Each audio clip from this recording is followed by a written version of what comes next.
कामं होत नाही। म्हणून महाराष्ट्रात कुठेतरी परिवर्तन झालं पाहिजे। म्हणून या परिवर्तनाची आपल्याला गरज आहे। प्रत्येक जण मत मागत असतो आणि परत 5-10 वर्षांनी आपल्याला तोंड दाखवत असतो। आज नाशिक भागामध्ये आमची उमेदवार जेव्हा येते ती फक्त 5 वर्षांनीच आम्हाला तोंड दाखवते। सीमाताई हिरे असं त्या व्यक्तीचं नाव आहे।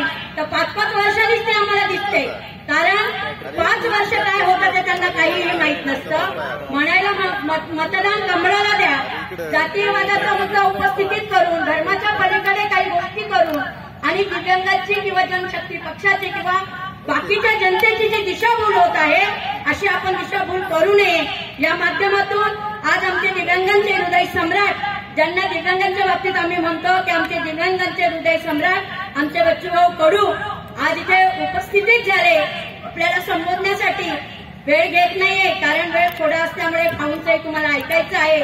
तरी आपल्याला येणाऱ्या 20 तारखेला बॅट या निशाणीवर मतदान करून आपल्याला कुठेतरी परिवर्तन करायचं आहे। महाराष्ट्रातलं परिवर्तन आहे। आज आपल्या जर जागा आल्या, पूर्ण महाराष्ट्राच्या वतीने एक बच्चूभाऊ कडू लढत आहे। जर आपल्या जागा आल्या तर नक्कीच आपलं परिवर्तन झाल्याशिवाय राहणार नाही, एवढा शब्द देते।